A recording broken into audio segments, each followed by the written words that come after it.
আমার বন্ধুগণ, গোটা দুনিয়া জুড়ে 800 কোটি মানুষের ভিতরে 200 কোটি মুসলমান, বাকি সব অন্য ধর্মের। যত ধর্ম আছে সমস্ত ধর্মকে আল্লাহ রাব্বুল আলামিন বলছেন বাতিল, একমাত্র হক দিন তার দিন আল্লাহ। এখন এই 600 কোটি মানুষ যারা ইসলামকে মেনে চলে না, ধরুন গোটা পৃথিবীতে ইহুদি আছে, ইহুদির সংখ্যা যদিও কম, 1 কোটি প্লাস। এদের জনসংখ্যা আজ থেকে 4000 বছর আগে ছিল 40 লাখ, সেটা আজকে 1 কোটিও হয় নাই। মানে কুকুরের বাচ্চার মতো একসঙ্গে 8-9টার জন্ম হয়, কিন্তু বাস্তব সব মূলে শেষ হয়। আমি কি ভুল বলছি? আর একটা গাভীর পেট থেকে বাচ্চা হয় কয়টা? বাজারে কোনটা বেশি দেখা যায়? গরুই বেশি দেখা যায়। অথচ কুকুর এতগুলো বাচ্চা দিবে একসাথে, এরপরও টিকে না, মরে যায়। ঠিক তেমনি ইহুদির জনসংখ্যা আজ থেকে 4000 বছর আগে 40 লক্ষ ছিল, আজকে 1 কোটিও পূরণ হতে কষ্টকর, হয়তো কিছু প্লাস হতে পারে। কেন জানেন? এই তো নিকটবর্তী দ্বিতীয় বিশ্বযুদ্ধে এডলফ হিটলার এট এ টাইম গ্যাস চেম্বারে তুলে 60 লক্ষ ইহুদিকে একদিনে মারছে, রাখে নাই। তো কয়েকটা ইচ্ছে করে এডলফ হিটলার রেখে দিয়েছিল যে আমি এতগুলো মানুষকে মারলাম, মানুষ আমাকে ভুল তো বুঝতে পারে, 2-1টা ইহুদি রাখি, ছুঁয়ে দিয়া রাখার পর এখন খুব আমরা শান্তিতে আছে। খুব শান্তি না? আজকে ফিলিস্তিনকে মেরে শেষ করছে কারা? আসতে বলবেন না কারা? 30,000 শিশুকে এই কয়েকদিনে মারছে, হাজার হাজার বাড়ি ঘরে আগুন ধরায় গেছে, বম্বিং করে উড়ায় গেছে। কত শিশু, নারী, রক্তাক্ত জনপদ ফিলিস্তিন। সম্মানিত ভাইয়েরা, আমরা খুতবা দেব কি, আমরা ওয়াজ করবো কি? এই যে জুলুম নির্যাতনের দৃশ্য দেখে যদি মুসলমান জেগে না ওঠে, আমরা ওয়াজ করে কি করব? আস্তে কম কেন, জোরে বলুন ঠিক কিনা? আমরা কোন দিন জানবো? আমরা কোন দিন কথা বলবো? একটি ইহুদির গায়ে আঘাত করলে গোটা পৃথিবী নড়ে ওঠে, আর মুসলমানের লাশ প্রতিনিয়ত ঝরছে ফিলিস্তিন, কাশ্মীর, বিশ্বের বিভিন্ন জায়গায়।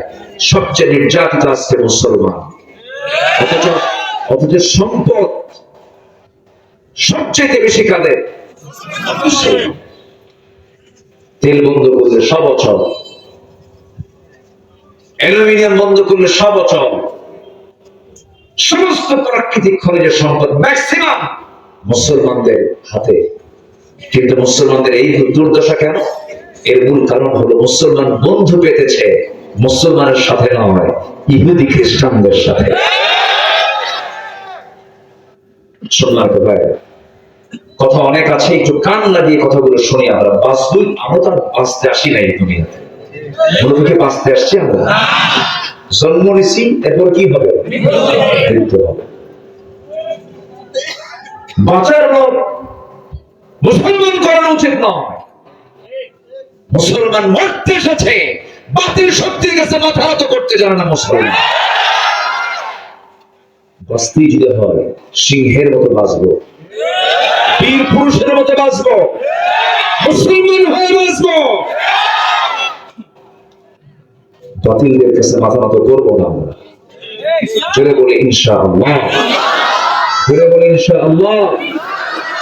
মাননীয় প্রধানমন্ত্রী তিনি সম্প্রতি একটি গুরুত্বপূর্ণ কথা বলেছেন। মায়ানমার পার্বত্য অঞ্চল নিয়ে, পার্বত্য চট্টগ্রাম নিয়ে, রাঙ্গামাটি, এই সমস্ত অঞ্চল নিয়ে কিছু কথা বলেছেন। এয়ারবেস তৈরি করার মধ্য দিয়ে একটি খ্রিস্টান রাষ্ট্র তৈরির একটা নকশা সাজানো হচ্ছে। উনি এটা প্রতিবাদ করেছেন, আমরা তাকে ধন্যবাদ দিই। উনি প্রতিবাদ করেছেন, সাদা চামড়ার লোকদেরকে আমরা এই সুযোগ হতে দেব না। ঠিক কিনা? দুঃখ লাগে, আমি আমার বক্তৃতার আজ থেকে আরো 13 বছর আগে এই বক্তৃতা করেছে, এই কথা বলেছে 13 বছর আগে। দেশের প্রত্যন্ত অঞ্চল, ধরুন এই রাজশাহী অঞ্চলের ওই নওগাঁ প্রত্যন্ত অঞ্চলগুলো, পার্বত্য অঞ্চলগুলো, পাহাড়ি অঞ্চলগুলো খ্রিস্টান মিশনারি টার্গেট করেছে।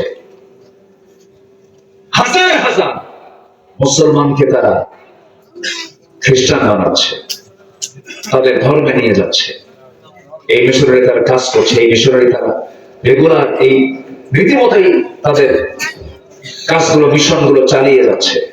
তাদের টার্গেট আগামী 20-30 বছর পর মুসলমানদের সংখ্যা কমিয়ে খ্রিস্টানকে সংখ্যাগরিষ্ঠ করে তারা এই জনপদকে একটা ভিন্ন দিকে নেওয়ার একটা অপচেষ্টায় লিপ্ত হচ্ছে। দুঃখ লাগে, খ্রিস্টান মিশনারি কাজ করে, সব ধর্মের কাজের স্বাধীনতা আছে, কিন্তু আমার দেশে যারা হক কথা বলতে যান গলা চিপে ধরার অপচেষ্টা করতে চায় একটা পক্ষ, ঠিক কিনা? একটা পক্ষ তারা এই অপচেষ্টা করতে চায়।